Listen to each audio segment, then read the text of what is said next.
श्री स्वामी समर्थ। एके दिवशी अक्कलकोट जवळच्या एका छोट्या गावात गोविंदा नावाचा गरीब मासेमार राहत होता। तो रोज पहाटे उठून नदीकाठी जाऊन जाळं टाकत असे, पण काही दिवसापासून त्यांच्या जाळ्यात एकही मासा लागत नव्हता। घरात मुलं उपाशी बसायची, पत्नी चिंतेने रडायची आणि गोविंदाचं मन खचलं होतं। एके सकाळी तो निराश होऊन नदीकाठी गेला आणि देवाकडे म्हणाला, हे देवा, माझं नशीब इतकं वाईट का आहे? आता मी काय करावं? त्याच वेळी नदी किनारा एक तेजस्वी दिव्य पुरुष उभा होता।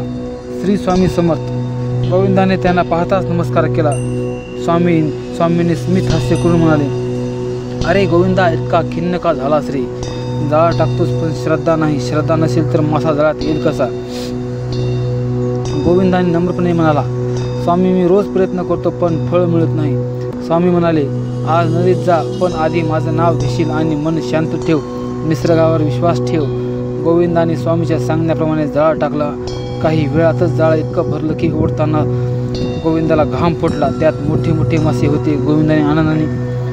गोविंदाने आनंदाने स्वामीच्या चरणी नतमस्तक झाला। स्वामी म्हणाले, फक्त श्रम नव्हे, श्रद्धा हवी। जेव्हा मन भक्तिभावाने कार्य करतं तेव्हा नशीब ही साथ देतं। त्या दिवसापासून गोविंदा रोज स्वामीचं नाव घेऊन मासेमारी करू लागला आणि त्यांचं जीवन खूप सुखी झालं।